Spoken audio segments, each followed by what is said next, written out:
그래서 여러분, 이 애티튜드는요 두 종류예요. 내면적인 애티튜드가 있고 또 대인관계에서 애티튜드가 있습니다. 내면적인 애티튜드는 이런 사람들이죠. 항상 부정적인 생각이 먼저, 그 안 되는 생각이 먼저, 우리는 메뚜기다 이런 걸 입에 달고 사는 부정적인 태도가 내면적인 애티튜드고요. 이것이 영향을 미쳐서 항상 남 탓이에요. 당신 때문에 그런 거 아니냐, 내가 당신 잘못 만나가지고 이렇게 된 거 아니냐. 아니거든요. 결혼하기 전부터 그랬거든. 그 사람은 무슨 당신 때문이라고 이야기합니까? 엄마가 그때 어릴 때 내게 상처를 줘서 그렇다고. 전문가 글을 제가 최근에 읽었는데 어릴 때 받은 상처가 영향을 많이 미치지 않는데요, 전부 다 남 탓이에요. 당신 때문에. 그리고 이제 또 막 주변 사람들 탓이라 그러고. 이게 우리가 끊어내야 될 잘못된 애티튜드예요.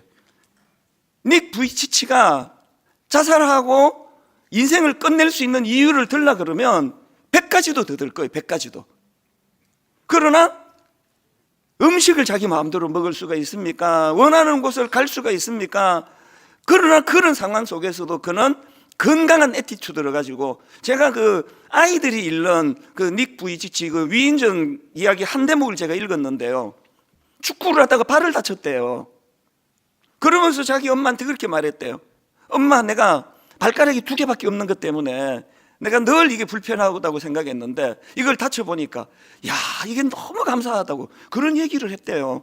애들용으로선 한 대목을 누가 올려줘서 제가 그걸 보고 참 기가 막히더라고요. 이게 건강한 애티튜드라고 한다면 오늘 저와 여러분이 한번 깊이 자기를 돌아볼 때가 된 것 같아요. 그래서 이제 이 10명이 끊임없이 우리는 안 된다, 우린 메뚜기다, 우린 죽었다 그 소리를 토해내고, 사람들이 거기에 영향을 받아가지고 밤새도록 통곡을 하고 막 모세와 아론은 원망하고 하나님 원망하고, 우린 차라리 그 종살이 하는 게 좋을 텐데 돌아가자 그러고 그랬더니 그때 하나님이 너무나 중요한 지침 하나를 주시잖아요. 민수기 14장 28절 내 인생을 바꾼 말씀이에요. 그들에게 이르기를 여호와의 말씀에 내 삶을 두고 맹세하노라. 너희 말이 내 귀에 들린 대로 내가 너희에게 행하리니. 너 방금 메뚜기라 그랬니? 네 말이 내게 들린 대로 그렇게 살아라. 너 방금 우린 비록 약하지만 하나님이 약속하신 땅에다 우리 이길 수 있다, 그들을 우리 밥에다 이렇게 말했니? 그렇게 살도록 해줄게. 20대 제가 절망적일 때, 그때는 제가 이런 말씀이 있는 걸 전 잘 몰랐거든요. 근데 어느 순간인가 이 말씀이 제게 영향을 미쳤어요. 그래서 하나님 앞에 애티튜드가 뭐냐, 그래서 여러분 긍정적인 애티튜드를 갖고 있으면, 그래서 아까 그 수많은 사람들이 그 사람의 태도가 그 인생을 결정한다고 그렇게 말하는 건 성경적인 근거가 있는 거거든요. 여러분의 상황이 여러분을 망하게 하는 일은 없습니다. 여러분이 그것을 망하는 것으로 그렇게 받아들이고 그걸 끊임없이 말하기 때문에 그렇게 되어가는 거거든요. 오늘 이런 면에서 이 삶을 대하는 태도, 이 건강한 애티튜드가 내 인생을 결정한다면 꼭 기억해야 될 2가지가 있는데요, 첫 번째 이겁니다. 하나님을 경험해야 우리 삶을 대하는 태도가 달라진다는 거예요. 제가 3주 전에 소개해드린 교수님이요, 8살 때 교통사고를 당해가지고 오른쪽 다리를 절단하고 의족을 착용하게 된 그 가슴 아픈 일을 겪었는데, 이 교수님의 건강한 애티튜드가 뭐죠? 이쪽으로 부정적으로 생각하면 어릴 때 사고 난 그 자리는 내 인생을 망친 저주스러운 그런 골목길이라고, 그런 도로라고 말할 수가 있는데, 어릴 때부터 이 교수님이 너무나 믿겨지지 않도록 예수를 잘 믿어가지고 그 땅은 하나님이 나 살려주신 곳이라고. 그래서 나중에 신학 교수가 되시고 오래 전도 아니에요, 그 근처로 이사까지 가셨대잖아. 그게 뭔 뜻입니까? 평생을 그 생각을 했다는 거거든요. 이게 건강한 애티튜드. 그래서 이분은요, 얼마나 많은 그 신학생들한테 존경을 받고, 제가 강의를 가끔씩 들어보면은 밝으세요. 참 밝으세요. 교수님이 격식도 안 따지시고. 이게 애티튜드거든요. 제가 오늘 그 추수감사절을 맞이해서 설교 준비를 하면서 시편 100편을 많이 제가 읽고 묵상을 하는데요, 이 시편 100편을 묵상하고 읽다가 보니까 이게 딱 두 파트로 나누어져 있습니다. 전반부와 후반부로 나누어져 있는데 이 전반부와 후반부의 구조가 똑같아요. 자, 한번 보십시오. 먼저 시편 100편 1절 2절입니다. 온 땅이여 여호와께 즐거운 찬송을 부를지어다. 기쁨으로 여호와를 섬기며 노래하면서 그의 앞에 나아갈지어다. 이렇게 기쁨으로 하나님을 찬양할 것을 강조하고는요, 그리고 이제 3절에서 왜 그래야 되는지에 대해서 설명하는 게 나옵니다. 3절입니다. 왜 우리가 기쁨으로 찬양해야 되느냐? 여호와가 우리 하나님이신 줄 너희는 알지어다. 그는 우리를 지으시니요 우리는 그의 것이요 그의 백성이요 그의 기르시는 양이로다. 후반부의 구조도 똑같아요. 먼저 4절에서 이렇게 권면합니다. 감사함으로 그의 문에 들어가며 찬송함으로 그의 궁중에 들어가서 그에게 감사하며 그의 이름을 송축할지어다. 저는 이 말씀을 묵상 점검해 봤죠. 제가 하루 일과를 마치고 현관문을 열고 들어갈 때 내가 이렇게 하고 있나? 감사함으로 그의 문으로 들어가고 찬송함으로 그의 궁정에 들어가고. 그래서 제가 아침에, 저는 또 목회자가 좋은 게 직장이 교회잖아요. 제가 드림센터를 향해 아침에 들어가면서 내가 이 감사로 들어가고 있나? 여러분 어떠세요? 하루 일과를 마치고 현관문을 열고 들어가면서 참 이 하루 힘들고 어려웠는데 내가 이렇게 안식할 수 있는 집이 있어서 그 힘든 일이 계속되지 않고 내가 평안을 홈 스윗 홈 그 집으로 갈 수 있어서 현관문을 열고 들어가면서 감사하세요? 의식적으로 하라는 거예요. 여기서 그걸 의도적으로 하라는 거예요. 그렇게 4절에서 감사함으로 그의 문에 들어가며 찬송함으로 그의 궁정에 들어가며 그에게 감사하며 그의 이름을 송축할지어다, 그렇게 권면하시고는 왜 그래야만 하는지를 5절에서 설명하십니다. 왜 그래야 되느냐? 여호와는 선하시니 그의 인자하심이 영원하고 그의 성실하심이 대대에 이르리로다. 오늘 막 장사가 잘 돼가지고 막 기분이 좋아가지고 막 매상이 올라가지고 막 현관문 열고 들어가면서 막 소리를 지르면서 감사할 수도 있는데요, 그런데 오늘 여기 보니까 더 근원적인 이유로 여호와가 선하시기 때문에, 저는 목사기 때문에 그런 점은 참 좋은 것 같아요. 저는 매일이 감격이에요. 이 나 같은 거 하나님께서 어떻게 자격도 없는데 십자가 은혜로 목사로 세우시고, 나 같은 거 아직도 내가 쫓겨나지 않고 이렇게 목회할 수 있는 건 제가 선해서가 아니라 허물을 덮어주시는 그분의 선하심 때문이에요. 가끔씩 제가 그런 악몽을 꾸거든요. 막 분쟁이 있는 교회에 이제 두 편으로 나누어서 막 머리 터지게 싸우고 하면서 이제 담임 목사가 설교하러 나오면은 막 끌어내리고 막 이래가지고 저는 막 악몽을 꾸어요. 진짜 아주 가끔씩, 자주는 아닌데. 설교하러 왔는데 막 끌어내리고 이러면 막 얼마나 제가 힘들겠습니까? 아침에 일부 예배 드리면서 제가 너무 기쁘더라고요. 아무도 날 안 끌어내려가지고. 이 보통 일입니까? 이 나오는데 막 자격도 없는 목사가 막 저를 막 끌어내리고 이러면 그럼 제가 뭐 그 설교를 하겠냐고요. 야, 개척한 지 지금 22년이 지날 동안 한 번도 그런 일이 없었어요. 갑자기 그랬어야 되는데 이런 생각은 또 없으시잖아요. 저는 이게 감사해요. 그리고 매 설교할 때 제가 감사한 게 뭔지 아십니까? 저희 아버지는 목사님이셨는데 말을 더듬으셨어. 새벽 5시부터 정말 설교만을 위해서 말 더듬지 않도록 기도하셔가지고 11시 예배까지 기도를 하셔야 마음이 평안해져야 말을 덜 더듬으시는데, 저는 오늘 새벽에도 설교 더듬느라고 뭐 기도 그렇게 많이 안 했거든요. 근데 지금 제가 말을 안 더듬잖아요. 이게 얼마나 감사한지 몰라요. 순간순간 감사해요. 여러분 제가 오늘도 성도들을 다 뒤집어 놓는 설교를 해달라 그런 기도 해본 적이 없습니다. 그것 때문에 감사하지도 않아요.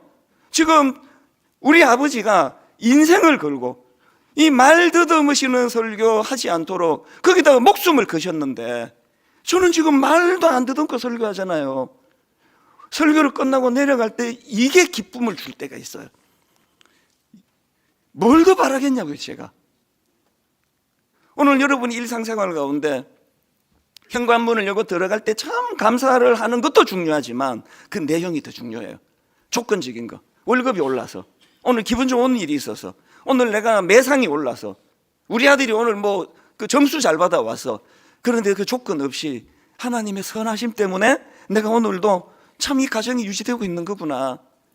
하나님의 선하심 때문에 내가 쫓겨나지도 않고 끌어내리는 사람도 없고 이렇게 제가 목회를 하고 있는 거구나. 그 감사로 살아간다고 하면은요, 우리 삶의 기쁨이 얼마나 배가가 되겠습니까? 성경이 그걸 우리에게 권하고 있다는 거예요. 근데 여기서 한 가지요. 자, 시편 100편 1절 2절을 보십시오. 온 땅이여 여호와께 즐거운 찬송을 부를지어다. 기쁨으로 여호와를 섬기며 노래하면서 그의 앞에 나아갈지어다. 그리고 그 일이 가능하도록 3절입니다. 여호와가 우리 하나님이신 줄 너희는 알지어다 그랬어요. 이게 우리가 기뻐하고 감사할 수 있는 조건이에요. 언제 우리가 그분을 기뻐하며 찬양한다고요? 여호와가 우리 하나님이신 줄 너희는 알지어다. 근데 여기 나와 있는 알지어다, 이게 히브리어로 야다예요. 야다, 안다. 이 야다는요, 제가 지금 여러분에게 설명을 해드리고 여러분이 알게 된 거, 이것도 야다지만, 그러나 야다의 뜻은 그것으로 끝나지 않아요. 이론적으로 아는, 이 지식적으로 아는 것만이 아니라 체험적으로 아는 거, 이게 야다예요. 하나님을 어릴 때부터 모태신앙이라 가지고 설교 많이 들어서 아는 거 하고요, 철이 들어가면서 하나님이 내 삶에 개입해 주시는 거죠. 은혜를 내가 아는 거죠. 이 알아가는 거, 이게 야다예요. 누가 하나님을 찬양할 수 있다고요? 하나님을 야다하는 자예요. 부부는요, 그 신혼 때는 그거 뭐 좋아가지고 맨날 전화하고 뭐 또 10분 뒤에 또 전화하고 뭐 그거 뭐 우리는 뭐 안 해봤습니까? 그게 피곤해요. 그거 뭐 어디 가면 또 전화하고 또 막 보고 싶고 이러는데요, 저희처럼 한 30 몇 년 살면 너무 좋아요. 안 보고 싶어요. 불편 안 해요. 미국에 뭐 코스타 집회 같은데 뭐 2주 있을 동안에 전화를 한 번도 안 한 적도 있어요. 또 그쪽도 기다리지도 않아요. 왜 자꾸 전화하느냐고 뭐 그렇게 라고 말한 적은 없어도 뭐 그냥 뭐 그렇게 반갑게 받지는 않아요. 그런데요, 우리 집에서 노래를 불러요. 신혼 때보다 지금이 더 좋다고. 정말 저는 신혼 때보다 지금이 더 좋아요. 30 몇 년 동안 제가 제 아내를 야다, 아무도 모르는 저만이 아는 그런 지식이 쌓여가니까, 그리고 너무 친밀감이 생기니까, 이제는 제가 가을에 이제 두꺼운 옷을 꺼내 입으면서 낡은 옷을 제가 오랜만에 꺼내 입으면서 그런 생각이 들더라고요. 부부는 이런 거다. 화려하고 비싼 새 옷은 아니지만 너무 익숙해서 좋은 거예요. 몸에 너무 익숙한 거예요. 비싼 신발 샀다고 좋아하는데요, 그 새 신고 가면 뒤축 까지고 데일밴드 붙이고 그 낡은 이 신발을 신으면 하나도 그런 게 없어요. 전부 내 발에 맞도록 딱 맞추어져서, 저는 새 신발을 사놓고요, 심지어 새 신발을 선물 받아놓고 어떨 때 6개월씩 안 신어요. 낡은 신이 좋아가지고. 이게 야다예요. 여러분, 모태신앙은요, 금방 우리는 기존 신자 등록을 안 받기 때문에 막 초신자들의 뜨거운 모습을 우리 자주 봐요. 막 가슴이 터질 것 같고 눈물을 막 펑펑 쏟고. 그러면 모든 오래된 이 묵은 신자들, 묵은 닭들은 다 이렇게 생각해요. 나도 저런 때가 있었지.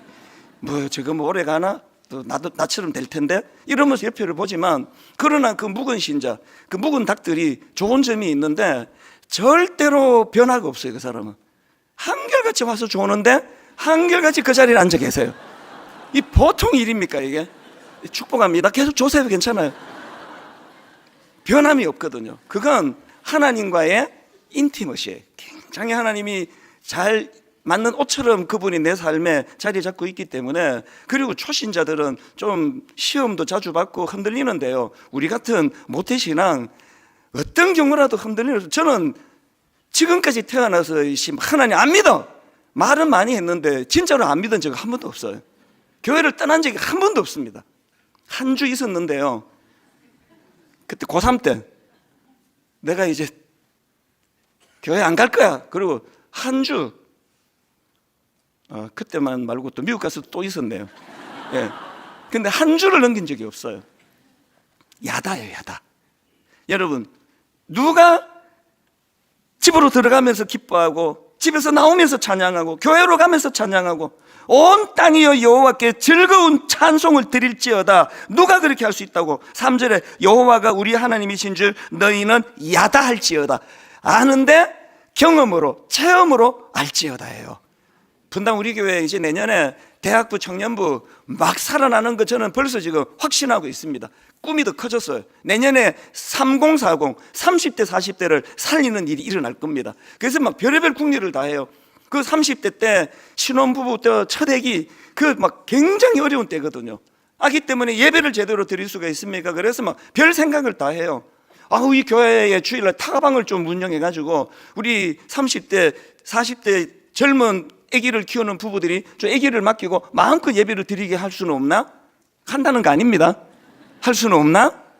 그리고 또 막 저 드림센터에다가 유모차를 쫙 비치해가지고 유모차를 마음껏 쓰게 해줄 수는 없나? 그런 생각도 좀 많이 하는데요. 그건 알아요. 유모차 비치한다고 믿음 안 생깁니다.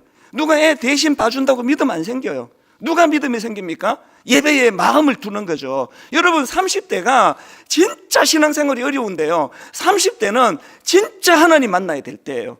30대 때 은혜 받아야 돼요. 그래서 여러분, 아니 뭐 예술의 전당에 뭐 공연 보러 갈 때 맡기잖아요. 예배 시간에 왜 못 맡기시느냐고요. 누구에게라도 부탁을 하시라고요. 다락방 순장님에게 부탁하시면 그 순장님이 딴 사람 또 네가 한번 해봐라 그러실 거예요. 저희 집에도 한 명 보내주세요. 한 주에 한 명씩만. 예배의 마음을 써야 될 때거든요. 교회만 다닌다고 야다 하나님 알게 되는 거 아니에요. 소원을 가지고 마음을 거기 담고, 하나님 나도 한번 하나님 만나고 싶습니다. 하나님을 경험하고 싶습니다. 하나님 저도 하나님이 선하시다는 걸 한번 맛보아 알기를 원합니다. 거기에 건강한 애티튜드가 만들어진다는 거거든요. 두 번째로요, 우리가 하나님 앞에서 몸부림을 쳐야 되는 게 하나 더 있는데요, 최선을 다해서 감사를 훈련해야 된다는 겁니다. 시편 101편 1절 2절 세 번역으로 읽어드릴게요. 온 땅아 주님께 환호성을 올려라. 기쁨으로 주님을 섬기고 환호성을 올리면서 그 앞으로 나아가거라. 우리 장로교는요, 예배를 경건하게 드려야 된다는 걸 어릴 때부터 우리가 훈련을 받았기 때문에 예배 시간에 막 숨소리도 안 나는 걸 경건이라 생각해요. 그거 맞아요. 그러나 여러분, 하나님은 그런 경직을 원하지 않으세요. 어떨 때 막 환호를 지르면서 찬양할 수 없습니까? 어떨 때 막 주체가 안 돼서 막 두 손을 높이 들고 막 체면이고 뭐고 막 좀 그렇게 할 수 없습니까? 훈련하라는 거예요. 온 땅아 주님께 환호성을 올려라. 기쁨으로 주님을 섬기고 환호성을 올리면서 그 앞으로 나아가거라. 4절 5절 감사의 노래를 드리며 그 성문으로 들어가거라. 찬양의 노래를 부르며 그 뜰 안으로 들어가거라. 감사의 노래를 드리며 그 이름을 찬양하거라. 이 감사를 훈련해야 된다는 거예요.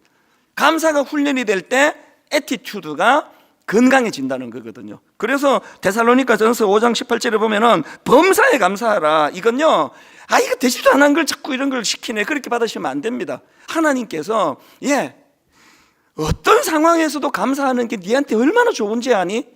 그러니까 이거 좀 노력을 해봐 이거예요. 범사에 감사하라. 누가 됐냐고요? 저도 안 되더라고요. 근데 포기하지 말고 네가 이렇게 하는 게 니한테 유익해. 범사에 한번 감사해 봐라. 그런가 하면은 에베소서 5장 4절 누추함과 어리석은 말이나 희롱의 말이 마땅하지 아니하니 오히려 감사하는 말을 해라. 그 다락방 같은 거 할 때 교회의 차별화가 여기서 나는 거 아닙니까? 다락방 시작하기 전에 나오는 게 일주일 동안 받은 감사가 넘쳐나는 다락방, 막 생각만 해도 기분이 좋잖아요. 막 직장인 다락방들이 요즘 막 살아나거든요. 뭐 때문에 살아나느냐고요. 희롱하는 말, 여기 보니까 누추한 말, 어리석은 말, 이런 말들이 난무하는 세상 직장 생활이나 세상 관계 속에 살다가, 그러다가 이 다락방 모임이야 보니까 피곤해 쩔은 남자들이 모여가지고 또 여자 직장인들이 모여서 감사하는 말이 막 넘쳐나니까 막 힘이 막 나니까 다락방 가는 거 아니냐고요. 제가 늘 소원하는 거, 분당 우리 교회는 큰 날개, 이 예배가 살아야 된다. 여기에 목숨 걸어야 된다. 그런가 하면 작은 날개, 소그룹 다락방이 살아야 된다. 왜? 큰 날개는 나 혼자만 말하는데 담임 목사만, 작은 날개는 여러분이 말씀하실 수가 있거든요. 여러분 이 말씀을 기억하십시오. 누추함과 어리석은 말이나 희롱의 말이 마땅하지 아니하니 오히려 감사하는 말을 하라. 골로새 3장 15절 한 걸음 더 나아갑니다. 그리스도의 평강이 너희 마음을 주장하게 하라. 너희는 평강을 위하여 한 몸으로 부르심을 받았나니 너희는 또한 감사하는 자가 되라. 감사하는 말을 하는 거하고 감사하는 자가 되는 거 차원이 다른 얘기잖아요. 여러분의 존재가 감사하는 자가 되기를 그렇게 훈련하라는 거예요. 이게 애티튜드예요. 애티튜드. 건강한 애티튜드. 저는 다시 로이드 존스 목사님의 권면을 강조합니다. 자아가 우리에게 말을 걸게 하지 말고 우리가 자아에게 말을 걸어야 합니다. 아침에 눈을 딱 떴는데 자아는 항상 이게 온도계 같아요. 그 상황을 보고 정확하게 말해줘요. 영하 15도. 아이고, 이 하루를 또 어떻게 내가 지나지? 그게 자아예요. 그런데 로이드 존스 목사님이 권면하시기를 자아가 우리에게 말을 걸게 하지 말고 우리가 자아에게 말을 거는 거죠. 아이고, 메뚜기 같은 내 인생, 적들을 보니까 뭐 거인들이고 뭐 무기가 대단하고 그 자아가는 얘기예요. 열정 당군, 자아가는 말을 전한 거예요. 여호수아와 갈렙, 그 누가 뭐 어려운 거 모르냐? 근데 그 땅을 하나님이 주시겠다고 약속을 했는데 어떡하냐? 자아에게 말을 거는 거죠. 자아를 설득하는 거죠. 여러분 마음이 어둡고 어려울 때마다 내 영혼아, 네가 어찌하여 낙심하며 어찌하여 내 속에서 불안해하는가? 너는 하나님께 소망을 두라. 그 하나님이 이렇게 표현합니다. 내 얼굴에 화색을 주시는 내 하나님, 내 얼굴에 화색을 주시는 내 하나님을 내가 여전히 찬송하리로다. 출근하기 전에 이 기쁨으로 그렇게 하루를 시작하는 그 사람이 그 하루가 그렇게 우울할까요? 제가 왜 새벽에 목숨 걸고 이런 시간에 일어나느냐고요. 그게 저를 살려주거든요. 새벽에 제가 이 은혜를 받아야, 그래야 제가 목회를 할 수 있거든요. 오병이어의 기적을 여러분들은 자꾸 결과만 놓고 5,000명을 먹이고 뭐 12강주리가 있다 이것만 따지는데, 여기서 진짜 중요한 건요, 기적을 베푸시기 전에 행하신 예수님의 퍼포먼스입니다. 여기 예수님의 퍼포먼스가 나오거든요. 자, 한번 보십시오. 마태복음 14장 16절입니다. 예수께서 이르시되 갈 것 없다. 너희가 먹을 것을 주라. 제자들이 이르되 여기 우리에게 있는 것은 떡 5개와 물고기 2마리뿐이니이다. 이르시되 그것을 내게 가져오라. 그리고는 왜 가져오라 그랬냐니까 퍼포먼스를 하셔요. 어린애 그 도시락, 그 물고기 2마리가 뭐 막 명절 때 선물로 나가는 막 굴비 같은 걸로 생각하시면 안 됩니다. 그 멸치 같은 거예요. 조그만한 물고기 2마리, 그리고 보리떡 5개, 그거를 가지고 퍼포먼스를 하세요. 어떻게 퍼포먼스를 하느냐? 19절을 보세요. 무리를 명하여 잔디 위에 앉히시고, 이 공연이 시작돼야 되니까, 자, 공연이 시작됐습니다. 다 앉아주세요. 그리고 이제 명하십니다. 무리를 명하여 잔디 위에 앉히시고 떡 5개와 물고기 2마리를 가지고 하늘을 우러러 축사하시고인데요, 이게 영어 NIV 성경에 보니까 He gave thanks라고 되어 있더라고요. 퍼포먼스는요, 그 조그마한 어린애 도시락 하나를 들고 하나님이, 예수님이 감사를 지금 하는 거예요. 다 앉아봐라. 감사하는 거예요. He gave thanks. 그리고는 이거를 이제 나누어서 기적을 베푸세요. 구약의 퍼포먼스가 한 군데 더 나오는데요, 다니엘 6장 10절입니다. 지금 다니엘이요, 정적들이 다니엘을 올무에 가두어 가지고 이제 죽이려고 지금 결의하고 그 올무에 걸린 상태예요, 다니엘이. 그런데 다니엘이 그 상황에서 어떤 퍼포먼스를 하는가 보십시오. 6장 10절입니다. 다니엘이 이 조서에 왕의 도장이 찍힌 것을 알고도 자기 집에 들어가서는 윗방에 올라가 예루살렘으로 향한 중요한 게 창문을 열어요. 왜? 퍼포먼스는 창문을 열어야 보이잖아요. 근데 이렇게 하면 그가 죽거든요. 잡혀서 그 창문을 열어요. 그리고는 전에 하던 대로 하루 3번씩 무릎을 꿇고 기도하며 그 다음에 그의 하나님께 감사하였더라. 이 퍼포먼스예요. 다 봐라. 그리고 나 죽여라. 여러분 지금 그 정적들이 자기를 죽이려는 음모를 꾸미는 그 상황이 기도해야 될 상황이긴 한데, 이게 감사할 상황은 아니잖아요. 그러면 예수님이 그 어린애 도시락 그거 들고 이건 감사할 거리는 아니잖아요. 그래서 이 세상의 스승 같았으면 이거 갖고 와서 한 대 쥐어 박았을 거예요.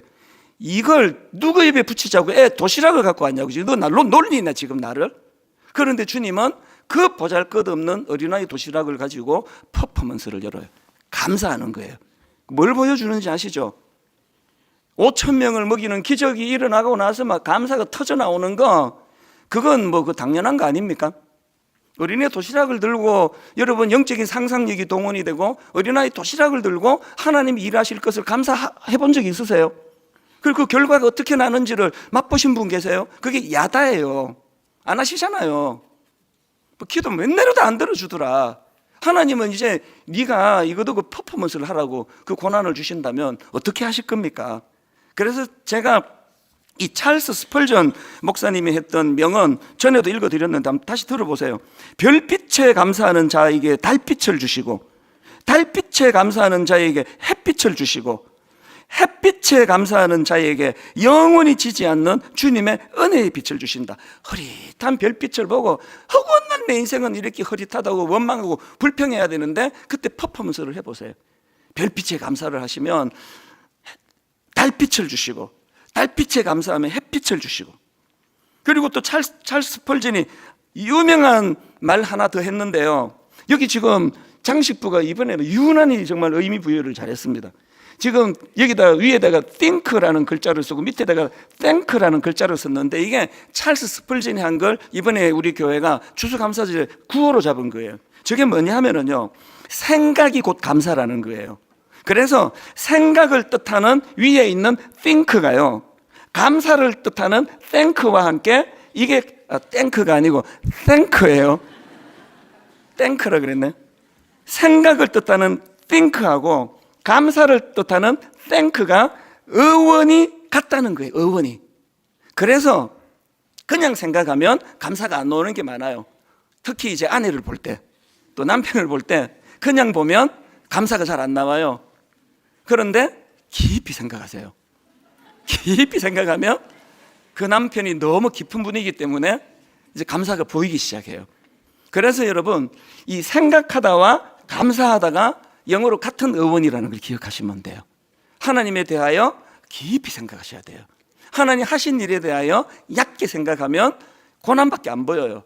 깊이 생각하면 그게 감사가 돼요. 감사가. 이제 로이드 존스 목사님의 말을 제가 다시 한번 큰 소리로 선포하고 오늘 설교를 마치려고 하는데요, 오늘 설교 제목이 어두운 마음을 몰아내는 삶의 태도인데요, 어두운 마음을 몰아내는 삶의 태도를 구현하기 위하여 로이드 존스 목사님의 이 말씀을 꼭 기억하셔야 됩니다. 자아의 말을 듣지 마십시오. 자아에게 덤벼드십시오. 자아에게 말하십시오. 자아를 책망하십시오. 야단치십시오. 권면하십시오. 격려하십시오. 자아의 말을 맥없이 듣고 있다가 기운을 잃고 주저앉지 말고 여러분이 알고 있는 사실들을 자아에게 상기시키십시오. 자아가 여러분을 멋대로 휘두르게 내버려두면 앞으로도 계속 휘두르려 들 것입니다. 마귀는 우리를 침체시키기 위해 자아를 장악하고 활용합니다. 그럴 때 우리는 시편 기자처럼 벌떡 일어나 말해야 합니다. 내 영혼아, 네가 어찌하여 낙심하며 어찌하여 내 속에서 불안해하는가. 도저히 해결책이 될 수 없는 어린애 도시락 하나 딸랑 들고 계시는 주님께서 이걸 들고 퍼포먼스를 일으키시는데 감사를 했다는 거예요. 감사. 저와 여러분의 삶 가운데 닉 부이치치가 하나님 만나서 인생을 바라보는, 삶을 바라보는 애티튜드가 달라졌다고 한다면 저는 소원합니다. 2024년 추수감사주일이 여러분의 어둡고 우울한 부정적인 애티튜드를 내려놓고 하나님이 마련해 주시는 은혜로운 애티튜드, 긍정적인 애티튜드로 갈아 끼운 날이 되는 그 기억으로 여러분 인생에 자리매김하시기를 주님 이름으로 축원합니다.